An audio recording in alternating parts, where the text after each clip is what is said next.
যখন তিনি যৌবনে উপনীত হয়, যৌবনে উপনীত হলে তার সময়টা সবচেয়ে বেশি মূল্যবান হয় বলে গেছে। এরপর তিনি যখন বৃদ্ধ হয়ে মৃত্যু হয়ে যাবেন, মৃত্যুর কাছাকাছি চলে যাবেন, তখন দেখবেন তার সমাজে অতটা গুরুত্ব থাকে না। কিন্তু যৌবনে যতটা গুরুত্ব ছিল ততটা গুরুত্ব বৃদ্ধ সময় শেষ পর্যায়ে এসে থাকে না। এই জন্য যৌবনের আলাদা একটা গুরুত্ব আছে। এই জন্য আল্লাহ রাসূল সাল্লাল্লাহু আলাইহি ওয়াসাল্লাম বললেন, 7 ধরনের ব্যক্তির মধ্যে এমন এক ধরনের ব্যক্তি আছে, তার যৌবনকালটা আল্লাহর ইবাদতে কাটাইছে, আর ইবাদতে কাটানোর কারণে আল্লাহ তাআলা তার আরশের নিচে ছায়া দিবেন বলে সুবহানাল্লাহ।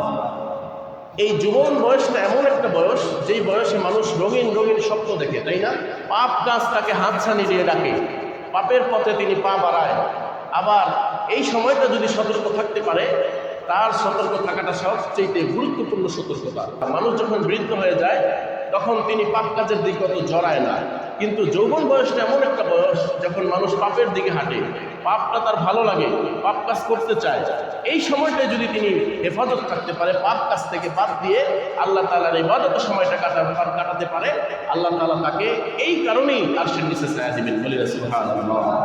লা তাযুলু কদামা ইবনে আদম, কোনো আদমের পা চলবে না, সামনে যাবে না, হাত্তা ইউসআলা আন খামসিন, 5টা প্রশ্নের উত্তর না দেওয়া পর্যন্ত। 1 নম্বর প্রশ্ন কি? আন উমরিহি, তার জীবন সম্পর্কে।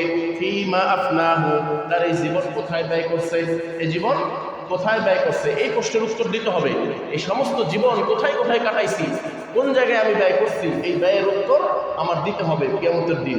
আর 2 নম্বর প্রশ্ন, ওয়ান শাবাবিহি ফিমা আবলাহু, তার যৌবনকাল কোথায় ব্যয় করছে। আচ্ছা বলেন, এই যে জীবনটা, এই জীবনের ভিতরে কি যৌবনকাল আছে না? জীবনের প্রশ্ন করলেই তো যৌবনের প্রশ্ন হয়ে যায়। এরপর আল্লাহ রাসূল আবার বললেন, ওয়ান শাবাবিহি ফিমা আবলাহু, তার যৌবনটা কোথায় ব্যয় করছে। শুধুমাত্র যৌবনটা নিয়ে আলাদা প্রশ্ন করবে, কারণ যৌবনের অনেক গুরুত্ব। কারণ কি, সমস্ত জীবন থেকে যৌবনকালটাকে যদি আলাদা করা হয় তাহলে দেখা যাবে এটাই ছিল তার শ্রেষ্ঠ সময়। এটা কি ছিল? শ্রেষ্ঠ একটা সময় ছিল। এই যৌবনের হিসাবটা দিতে হবে সেই দিন। এই যৌবনের হিসাবটা কি? তুমি যৌবনকালটা কি ভালো কথা ব্যয় করেছো?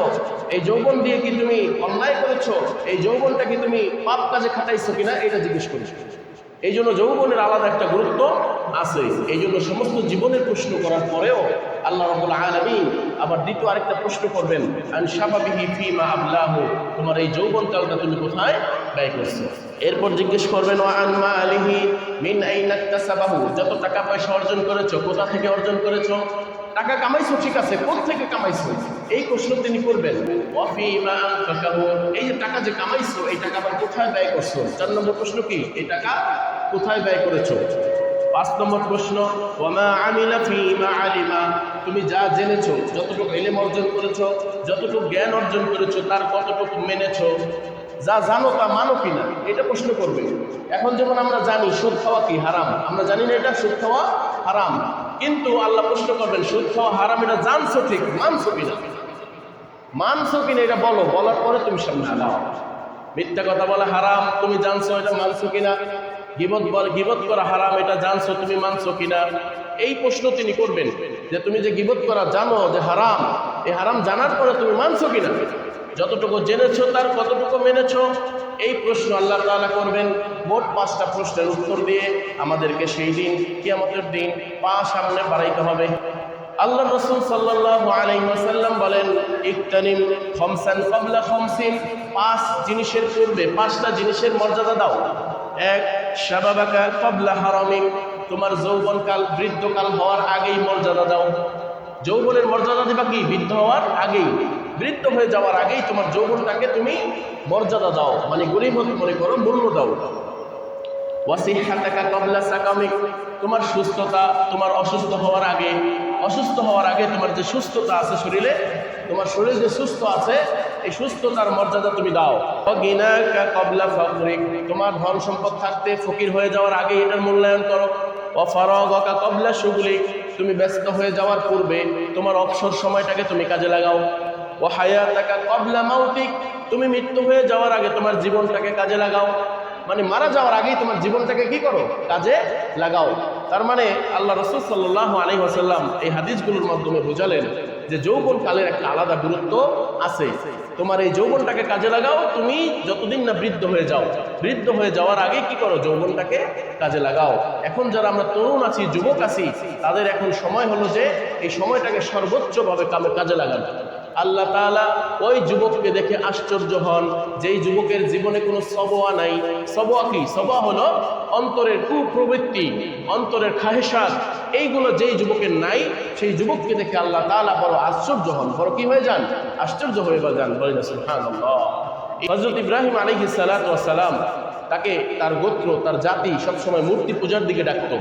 তিনি এই মূর্তি পূজাকে অস্বীকার করেছিলেন, না, এই মূর্তি পূজা করা যাবে না। তিনি যখন এই মূর্তিগুলো ভাঙলেন, ভাঙার পরে তাকে খোঁজ করলো কে মূর্তি ভাঙছে, এই মূর্তিগুলো কে ভাঙলো, সবাই খোঁজ করতেছে। এখন তারা বলে ক্বালু সামি'না, আমরা শুনেছি, ফাতান ইয়াযকুরুহুম, তারা বলা বলি করতেছে একটা যুবক এই মূর্তিগুলো ভেঙেছে। কি ভেঙেছে? একটা যুবক এই মূর্তিগুলো ভেঙেছে। ইউকালু লাহু ইব্রাহিম, তাকে বলা হয় ইব্রাহিম। তার নাম কি? ইব্রাহিম। ইব্রাহিম নামের একটা যুবক, এই যে কথা আল্লাহ বলছেন, ফাতান মানে যুবক, এই যুবক কিন্তু এই মূর্তিগুলো ভাঙছে। মানে হলো কি, যে এই যৌবন বয়সটা তিনি দিনের পথে খরচ করছে। এখানে শিরকের কাজ হচ্ছে, এই শিরকের কাজকে নাস্তানাবুদ করার জন্য এই যুবকের কাজে লাগছে, ঠিক কিনা? এই জন্য এই যুবকের কথা আল্লাহ তাআলা বলেছেন, ক্বালু সামি'না ফাতান ইয়াযকুরুহুম ইউকালু লাহু ইব্রাহিম। কোন তাকে বলা হয়, কে ভেঙেছে মূর্তিগুলো? তারা বলা বলি করতে লাগলো ইব্রাহিম নামের এক যুবক এই মূর্তিগুলো ভেঙেছে। এই যুবকদের জন্য দুইটা পরামর্শ থাকবে। কয়টা? দুইটা। এক নম্বর পরামর্শ হলো সূরা কাহাফ তেলাওয়াত করা, দুই নম্বর পরামর্শ হলো সূরা ইউসুফ তেলাওয়াত করা। দুইটা সূরা এই যুবকদের তেলাওয়াত করতে হবে। কয়টা? এক সূরা কাহাফ, দুই সূরা ইউসুফ। সূরা কাহাফের মধ্যে আল্লাহ তাআলা আসহাবে কাহাফের কথা বলেছেন। 7 জন যুবক ওই জমানায় এক বাদশার বিরুদ্ধে লেগেছিল। কেন? ওই বাদশা তাদেরকে বলেছিল তোমরা শিরিক করো, আল্লাহকে ছেড়ে তোমরা আমার পূজা করো। তারা সরাসরি শিরিকের কথা বলেছিল। এই জন্য তারা বলেছে, না, আমরা কখনোই শিরিকের মধ্যে পা দিব না, আমরা প্রয়োজনে এলাকা ছেড়ে চলে যাব। তারা এলাকা ছেড়ে চলে গিয়েছিল, তাই না? এই 7 জনের কথা, সেই যুবকের কথা, ঈমানদীপ্ত কথা এই পবিত্র কোরআনের 18তম সূরাতুল কাহফের মধ্যে আছে। এই জন্য আমাদের যুবকদের কাজ হলো এই যুবকদের ঈমান তাজা করার জন্য সূরা কাহফ বেশি বেশি তিলাওয়াত করা। আল্লাহ তাআলা বলেন, নাহনু নাকুসু আলাইকা নাবাহুম বিল হক, আমি তোমার কাছে ওই যুবকদের কথাগুলো বলছি সত্য সহকারে। ইন্নাহুম ফিতিয়াতুন আমানু, ওই তারা ছিল কিছু যুবক। তারা কি ছিল? একদল যুবক ছিল। আমানু বিরব্বিহিম, তারা তাদের রবের প্রতি ঈমান এনেছিল। ওয়াজিদনাহুম হুদা, আর আল্লাহ তাআলা তাদের হেদায়েত বৃদ্ধি করে দিয়েছিল। বলেন সুবহানাল্লাহ। আল্লাহর প্রতি ঈমান এনেছিল, শিরিক মুক্ত থেকে ছিল। এই জন্য আল্লাহ তাদের ঈমানের পথে তার হেদায়েতকে বৃদ্ধি করে দিয়েছিলেন। কি করেছিলেন? হেদায়েতকে বৃদ্ধি করে দিয়েছিলেন। وَإِذِ اعْتَزَلْتُمُوهُمْ وَمَا يَعْبُدُونَ إِلَّا اللَّهَ, যারা আল্লাহ ছাড়া অন্যর ইবাদত করে তাদের থেকে তারা আলাদা হয়ে গিয়েছিল। তারা কি হয়েছিল? আলাদা হয়ে গিয়েছিল। তারা ওই মূর্তি পূজায় যায় নাই, তারা ওই ব্যক্তি পূজায় যায় নাই, তারা ওই নেতা পূজা করতে যায় নাই, তারা ওই নেতার কথা সব কিছু শুনতে যায় নাই। আল্লাহ যা বলেছেন সেটাই শোনার জন্য চেষ্টা করেছেন। وَإِذِ اعْتَزَلْتُمُوهُمْ, যখন তারা আলাদা হয়ে গিয়েছিল, وَمَا يَعْبُدُونَ إِلَّا اللَّهَ, আল্লাহ ছাড়া যারা ইবাদত করে তাদের থেকে, তার মানে তার পরিবারবর্গ, তাদের সমাজ, তাদের রাষ্ট্র আল্লাহ বাদে অন্য কারো ইবাদত করা শুরু করেছিল। আর তারা কি করেছিল? তাদের থেকে আলাদা হয়ে গেছিল। যখন তারা আলাদা হয়ে গেল, ফাউ ইলাল কাহফ, তাদেরকে বলা হলো তোমরা এই গুহায় আশ্রয় নাও। কোন গুহায়? একটা গুহার মধ্যে তোমরা আশ্রয় নাও। কারণ কি? কারণ হলো তোমাদের পিছনে গোয়েন্দা লেগে গেছে, তোমাদেরকে খোঁজ করা হচ্ছে, তোমাদেরকে ধরে তাদের কাছে নিবে, তাদের ধর্ম গ্রহণ করাবে। যদি না করো তোমাদেরকে হত্যা করা হবে। এই জন্য তোমরা আপাতত গুহার মধ্যে আশ্রয় নাও। ইয়ানশুর লাকুম রাব্বুকুম, তোমাদের রব তোমাদের জন্য সবকিছু প্রশস্ত করে দিবেন। বলেন সুবহানাল্লাহ। মিন রাহমাতিহি, তার রহমতের দয়া তিনি খুলে দিবেন। তার রহমতের দয়া কি করবেন? খুলে দিবেন। কেন? কারণ তার প্রতি ঈমান এনেছিল, তার প্রতি ঈমান এনেছিল। এই জন্য আল্লাহ একটা ব্যবস্থা তাদের জন্য করে দিবেন। ওয়ায়ুহাইয়্যি লাকুম মিন আমরিকুম মিরফাকা, যা কিছু লাগে সব কিছু আল্লাহ ব্যবস্থা করবেন। বলেন সুবহানাল্লাহ। এই যে কি ব্যবস্থা করতেছেন আল্লাহ, দেখেন পরের আয়াতে আল্লাহ বলেন, ওয়া তারাশ শামসা ইযা তালাআত, তুমি যখন দেখবা তাদের সূর্য উঠছে তখন কি করছে? তাজাওয়ারু, এই সূর্য পাশ কেটে যায়। এই সূর্যের আলো ওই গুহার ভিতরে পড়ে না। গুহা যদিও প্রশস্ত ছিল, এই সূর্যের আলো সেখানে পড়ে না। কেন? তারা ঈমান এনেছিল, আল্লাহ তাআলা তাদেরকে ঘুমিয়ে দিয়েছিলেন। এই জন্য তারা যাতে ঘুমাতে পারে সেই সুযোগ আল্লাহ তাআলা সূর্যকেই নিয়ন্ত্রণ করে ফেলেছেন। বলেন সুবহানাল্লাহ। দেখেন, ঈমান যদি তার কঠোর হয়, ঈমান যদি কারো বৃদ্ধি পায়, আর আল্লাহর জন্য খালিস নিয়াতে ঈমানকে বৃদ্ধি করা হয়, আল্লাহ তাআলা আজও আমাদের জন্য এই প্রকৃতিকে নিয়ন্ত্রণ করে দেবেন। বলেন সুবহানাল্লাহ। আন কাহফিহিম যাতাল ইয়ামিন, ওই গুহার ডান দিক দিয়ে সূর্য চলে যায়। ওয়া ইযা গরাবাত, যখন এই সূর্য ডুবে, তাকরিদুহুম যাতাশ শিমাল, তখন এটা বাম দিক দিয়ে চলে যায়। বলেন সুবহানাল্লাহ। সূর্য উঠলে, এই সূর্য ওঠার সময় কি করে? ডান দিকে উঠে, আবার ডুবার সময় বাম দিকে উঠে। এটা কেন হয়েছে? এটা হয়েছে একমাত্র আল্লাহ তাআলার পক্ষ থেকে তার ঈমানের জন্য। তার কিসের জন্য? ঈমানের জন্য। সেই ঈমানের বলে বলিয়ান হয়েছিল। এই জন্য আল্লাহ তাআলা প্রকৃতির সব কিছু আল্লাহ তাআলা তাদের পক্ষে নিয়ন্ত্রণ করে দিয়েছে। বলি না সুবহানাল্লাহ। ওয়াহুম ফি ফাজওয়াতিন মিনহু, অথচ তারা এই গুহার প্রশস্ত জায়গায় ছিল। রোদ পড়ার কথা, কিন্তু রোদ পড়ে না। যালিকা মিন আয়াতিল্লাহ, আর এটা হলো আল্লাহ তাআলার পক্ষ থেকে একটা নিদর্শন। আল্লাহর পক্ষ থেকে কি নিদর্শন? কেন? কারণ আল্লাহর পক্ষে তারা ঈমান এনেছিল। আর এই জন্য বারবার এই যুবকদের জন্য সূরা কাহাফ তেলাওয়াত করতে হবে। এরপর সূরা ইউসুফ কেন পড়তে হবে? নৈতিকতার অবক্ষয় হয়েছে আজকে যুবকদের, তাই না? তারা প্রেম প্রীতি, নারী গঠিত কাজ, অনলাইনে বিভিন্ন প্রেম, যুবকদের নৈতিকতা নষ্ট হয়ে গেছে, ঠিক কিনা? এই জন্য আজকে সেই ইউসুফের ঘটনা যদি পড়ে, সূরা ইউসুফের মধ্যে আল্লাহ তাআলা ইউসুফ নবীর ঘটনা বলেছেন, তিনি কিভাবে আত্মরক্ষা করেছিলেন একজন নারী থেকে। কারণ ইউসুফ আলাইহিস সালাম বড় হয়েছেন রাজপ্রাসাদে, আর রাজপ্রাসাদের রাজার স্ত্রী তাকে লালন পালন করেছিল। এই রাজার স্ত্রী এক সময় যখন ইউসুফ আলাইহিস সালাম বড় হলো, এই রাজার স্ত্রী ইউসুফের প্রতি আকৃষ্ট হয়ে গেল। আকৃষ্ট হওয়ার পরে তাকে কি করলো? কাছে টানার জন্য বারবার ষড়যন্ত্র করলো, চেষ্টা করলো, কিন্তু আল্লাহ তাআলার ইচ্ছায় তিনি এটা পারেন নাই। আল্লাহ বলেন, ওয়ালাম্মা বালাগা আশুদ্দাহু আতাইনাহু হুকমান ওয়া ইলমা, যখন ইউসুফ নবী যৌবনে উপনীত হলো, আতাইনাহু হুকমা ওয়া ইলমা, তাকে হিকমত এবং ইলম দান করা হলো। বলি না সুবহানাল্লাহ। ওয়ারাওয়াদাতহু আল্লাতী হুয়া ফী বাইতিহা আন নাফসিহি, এই মহিলার ঘরে যখন তিনি লালন পালন হইল, বড় হইল, এই মহিলা তার প্রতি আকৃষ্ট হইল, তাকে কাছে ডাকার চেষ্টা করলো।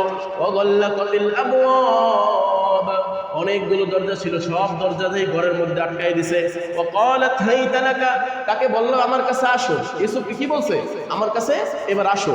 ইউসুফ বলল, ক্বালা মাআদাল্লাহ, ইউসুফ নবী বলল আমি আল্লাহর কাছে আশ্রয় চাই। কি চাই? আমি আল্লাহর কাছে আশ্রয় চাই। ক্বালা মাআদাল্লাহ ইন্নাহু রাব্বি আহসানা মাসওয়া, আমার রব তো আমাকে মর্যাদা দিয়েছেন, আমার রব তো আমাকে থাকার একটা জায়গার ব্যবস্থা করেছেন, এরপর আমি কেন এই রবের সাথে আমি বেঈমানি করি? আল্লাহর আশ্রয় চাই। এখান থেকে শিক্ষা যুবকদের জন্য, যে কোনো রমণী ডাকলে, যে কোনো মহিলা ডাকলে, যে কোনো অনলাইনে কোনো মহিলার ফাঁদে না পড়ে আল্লাহর ভয় করতে হবে। কার ভয় করতে হবে? ইন্নাহু লা ইফলিহুল যালিমুন, নিশ্চয় আল্লাহ তাআলা জুলুমকারীকে, যিনি জালেম, তাকে সফলতা দান করেন না। আমি তো এই বাসায় আছি, আল্লাহ আমাকে একটা ব্যবস্থা করছেন, আমার রব আমাকে একটা ব্যবস্থা করছেন, এরপর আমি কেমনে নিজের সাথে নিজে জুলুম করি? এই জিনা করা, এই ব্যভিচার করা, এই পরকিয়া করা, এটা হলো জুলুম করা। পরকিয়া করা কি? এটা জুলুম করা। এই কাজটা আমি করতে পারবো না, আল্লাহ তাআলা আমাকে সফলতা দান করবেন না, আমি তো জালিম হয়ে যাব। আমি কি হয়ে যাব? জালিম হয়ে যাব।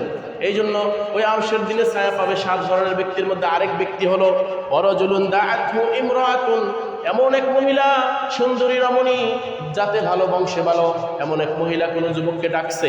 ডাকার পরে সেই যুবক উত্তর দিছে, ক্বালা ইন্নী আখাফুল্লাহ, এই অপকর্ম আমি করতে পারবো না, আমি আল্লাহকে ভয় করি। কাকে ভয় করি? আল্লাহকে ভয় করি। এক যুবক রাতের বেলা পড়াশোনা করতেছে, মোমবাতি জ্বালায়া, হঠাৎ এক মহিলা চিৎকার করে আসছে, ভাই আমাকে বাঁচাও। কেন? আমার পিছনে লম্পটেরা আমাকে তাড়া করছে, তুমি আমাকে বাঁচাও। ঠিক আছে, তুমি আমার ঘরে রাতের বেলা থাকো। এরপর যখন রাতের বেলা থাকবে, এই মহিলা রাতের বেলা যুবতী চিন্তা করছে, আল্লাহ এমন এক বিপদের মধ্যে নাকি আবার এখানেও পড়ে যাই, কারণ এখানেও তো যুবক, যার কাছে আশ্রয় নিয়েছে তিনিও কি যুবক। তিনি আল্লাহ আল্লাহ করে রাত কাটাইছেন। সকালবেলা প্রশ্ন করলেন, ও ভাই, তুমি তো একজন যুবক মানুষ, তুমি কেন কোনো অপকর্মের দিকে হাত বাড়াও নাই?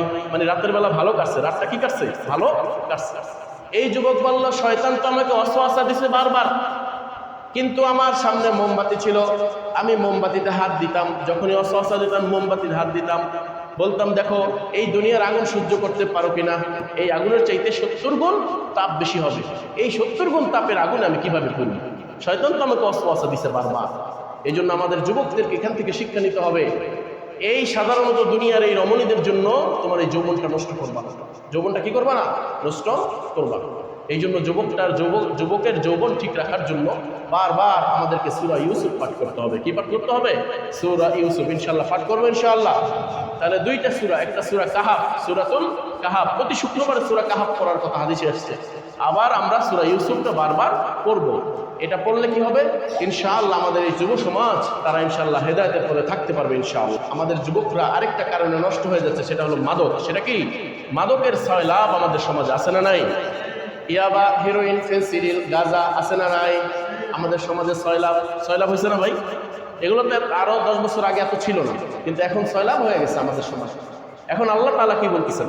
ইয়া আইয়ুহাল্লাযীনা আমানু, হে ঈমানদারগণ, ইন্নামাল খামরু, নিশ্চয় মদ, মাদকতা, ওয়াল মাইসিরু, জুয়া, ওয়াল আনসাবু, মূর্তির দেবীগুলো, ওয়াল আজলাম, এবং ভাগ্য নির্ধারণ তীর। তাহলে এই 4টা জিনিসের কথা বললেন। কি বললেন? ইন্নামাল খামরু, নিশ্চয় মদ, ওয়াল মাইসির, নিশ্চয় জুয়া। আমাদের সমাজে জুয়া আছে না নাই? আচ্ছা, সবাই সামনাসামনি জুয়া না খেললেও দেখবেন অনেক যুবক এখন অনলাইনে জুয়া খেলে, ঠিক কিনা? বিভিন্ন অ্যাপস আছে, অ্যাপসের মাধ্যমে জুয়া খেলে। এটা কে খেলে? আপনার সন্তান খেলে, আপনার ভাতিজা খেলে, আপনার ভাই খেলে। অনলাইনে আপনারা অনেকে জানেন না হয়তো, আমি জানি যে অনলাইনে জুয়া খেলার সিস্টেম এখন আছে, এবং অনেক টাকা পয়সা নষ্ট করতেছে, অনেক টাকা পয়সা নষ্ট করতেছে। আপনার সন্তান খোঁজ নিয়ে দেখেন, তারা বিপদে আছে। এই জন্য এই সন্তানদেরকে জুয়া থেকে ফিরাইতে হবে। টাচ দিয়ে সরাসরি জুয়া খেলে হয়তো আপনারা দেখেন এটা বন্ধ করছেন, কিন্তু অনলাইনে যে খেলতেছে এটাও বন্ধ করতে হবে। এই কিছুদিন পর পর মোবাইলে রিচার্জ করে, টাকা নাই কেন? ওই যে হেরে গেছে জুয়ায়। বিভিন্ন অ্যাপস আছে, অনেক অ্যাপস আছে আপনার জুয়া খেলার জন্য, পাপ কাজ করার জন্য। আমাদের যে সব কিছু আমাদের হাতের কাছে। এই যে অ্যান্ড্রয়েড ফোনগুলো দেখেন, এই অ্যান্ড্রয়েড ফোনগুলোর মাধ্যমেই সন্তানের সব ধ্বংস হয়ে যাচ্ছে। এই জন্য মদ থেকে দূরে থাকতে হবে, জুয়া থেকে দূরে থাকতে হবে ইনশাল্লাহ। রাজি আছি না? আমাদের সন্তানদেরকে এগুলো থেকে ফিরাইতে হবে। ইয়া আইয়ুহাল্লাযীনা আমানু, হে ঈমানদারগণ, ইন্নামাল খামরু, নিশ্চয় মদ, ওয়াল মাইসিরু, জুয়া, ওয়াল আনসাবু, যেখানে আল্লাহ তাআলার নামে জবাই করা হয় না সেই জায়গাগুলো, ওয়াল আজলাম, এবং ভাগ্য নির্ধারণ করার তীর, রিজসুম মিন আমালিশ শাইতান, এগুলো হলো শয়তানের আমল। কিসের আমল? এগুলো কিসের আমল ভাই? শয়তানের আমল।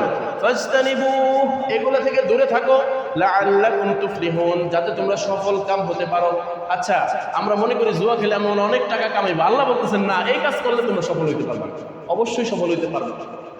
খোঁজ নিয়ে দেখেন, যারা জুয়া খেলে এরা জীবনে সফলতা লাভ করতে পারে না। কিছুদিন কিছু টাকা পায়, ঠিক আছে, কয়দিন পর বাড়ি বেচে, কয়দিন পর জমি বেচে, আছে না নাই? এটা আপনারা দেখতেছেন। এই জন্য এদিন থেকে সরে থাকতে হবে। ইন্নামা ইউরিদুশ শাইতান, আর নিশ্চয় শয়তান চায়, আইয়ুকিআ বাইনাকুম আল আদাওয়াতা ওয়াল বাগদা, তোমাদের মধ্যে পরস্পর শত্রুতা বানাইতে চায়। জুয়া খেললে দেখবেন শত্রু বাড়ে, শত্রু আছে না নাই? এই জন্য তোমাদের মধ্যে মদ এবং জুয়া দিয়ে শয়তান চায় সবসময় শত্রুতা বৃদ্ধি করতে। ফিল খামরি ওয়াল মাইসির, মদ এবং জুয়ার মাধ্যমে। ওয়ায়াসুদ্দুকুম আন যিকরিল্লাহ, আর তোমাদেরকে আল্লাহর জিকির থেকে দূরে রাখে। কোথা থেকে দূরে রাখে? আল্লাহর এই জিকির থেকে দূরে রাখে। ওয়া আনিস সালাত, নামাজ থেকে দূরে রাখে। দেখবেন যারা জুয়া খেলে তাদের মাথা ঠিক নাই, নামাজও ঠিক মতো আসে না, আছে না নাই? নামাজও ঠিক মতো নাই, তারে পাওয়া যায় না। আবার তারে দেখবেন তিনি জিকির তো করেই না আল্লাহ। এই জিনিস থেকে এই জুয়া এবং মদ সবসময় মানুষকে দূরে রাখে। ফাহাল আনতুম মুনতাহুন, এরপরেও কি তোমরা এটা থেকে বাদ দিবা না? এগুলো বাদ দিবা না, আল্লাহ কষ্ট করতেছেন, এরপরেও কি তোমরা বাদ দিবা না? এই জন্য বাদ দিতে হবে। লাআনা রাসূলুল্লাহ সাল্লাল্লাহু আলাইহি ওয়াসাল্লাম, আল্লাহ রাসূল লানত করেছেন 10 ধরনের ব্যক্তিকে। কয় ধরনের ব্যক্তিকে? 10 ধরনের ব্যক্তিকে।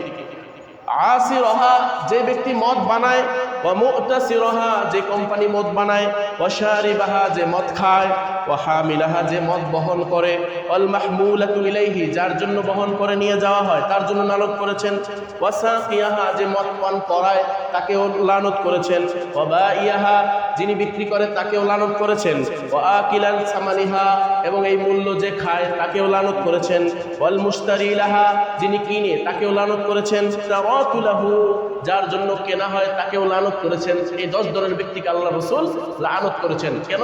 মদ যিনি বানায়, মদ যে কোম্পানির জন্য যে কোম্পানি বানায়, মদ যে খায়, মদ যে বহন করে, মদ যার জন্য কিনা হয়, মদের মূল্য যে খায় এবং মদ যার জন্য কিনা হয়, যে কিনে, সকলকে আল্লাহ রাসূল লানত করেছেন। বলে নাউজুবিল্লাহ। তাহলে ভাই মদের কাছে যাওয়া যাবে না? না, মদের কাছে যাওয়া যাবে না।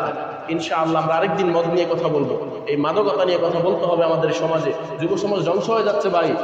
মদ কেমনে কেমনে আল্লাহ নিষেধ করলেন, কিভাবে এই সমাজ থেকে মদ দূর করলেন, তার কয়েকটা পর্যায় আছে। এইভাবে আমরা ইনশাআল্লাহ সেই কথাগুলো বলবো। আমাদের যুব সমাজ আরেকটা কারণে ধ্বংস হয়, সেটা কি? বর্তমানে দেখবেন ডিজে পার্টি চলছে। কি চলছে? ডিজে পার্টি চলছে। কিছু হয়েছে, ডিজে পার্টি দাও, 2টা বক্স ভাড়া আনো, গান বাজনা করো, নাচানাচি করো, এটা আমাদের সমাজে ঢুকছে, তাই না?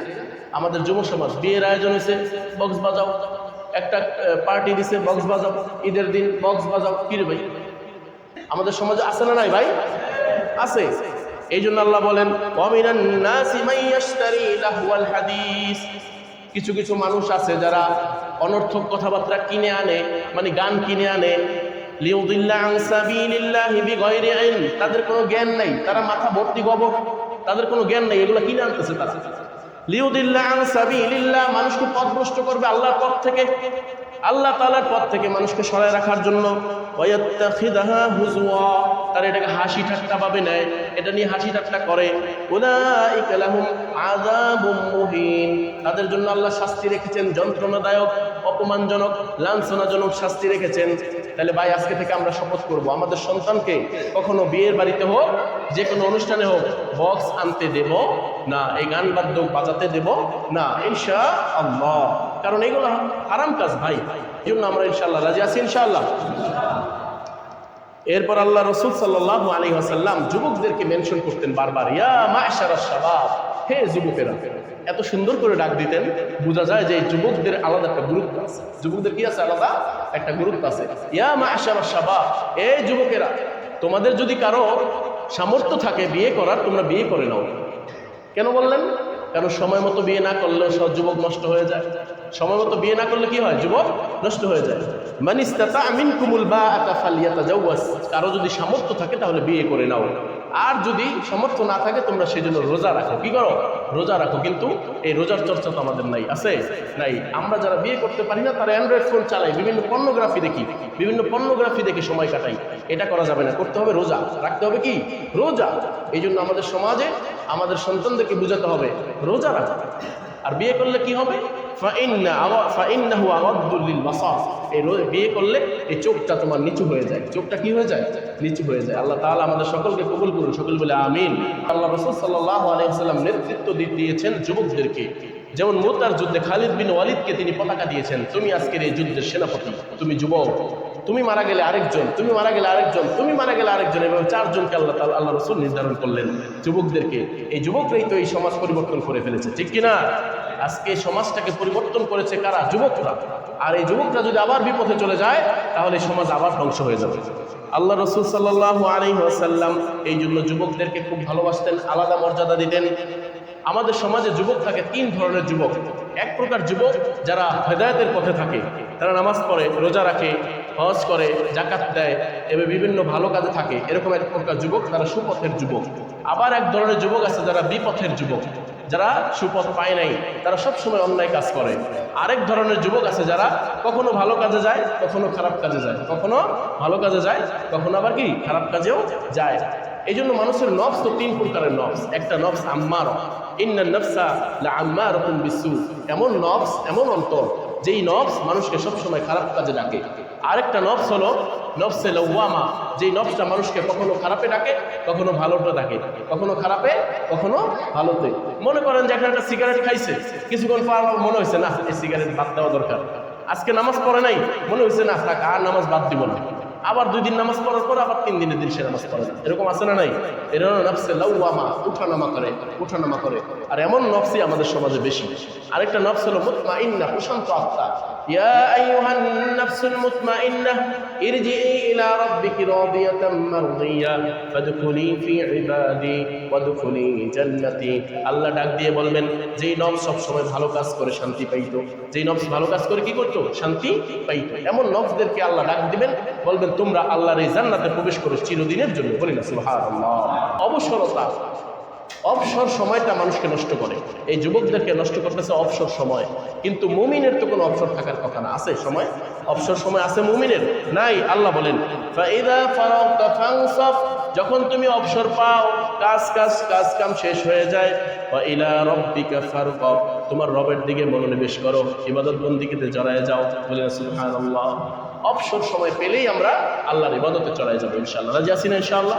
অবসর সময় আছে কোরআন পড়ব, অবসর সময় আছে আমরা হাদিস পড়ব, অবসর সময় আছে একজন আলেমের সোহবতে যাব, অবসর সময় আছে এই জ্ঞান অর্জন করব, অবসর সময় আছে এই জিও পলিটিক্স নিয়ে পড়াশোনা করব, অবসর সময় আছে আমি এই বর্তমান রাষ্ট্রে, বিশ্বে, আন্তর্জাতিকভাবে হোক, দেশি হোক, যত পলিটিক্যাল সিস্টেম আছে, রাজনৈতিক ষড়যন্ত্র আছে, আমাদের মুসলমানদের বিরুদ্ধে কত ষড়যন্ত্র চলে, এগুলো নিয়ে আমি পড়াশোনা করব।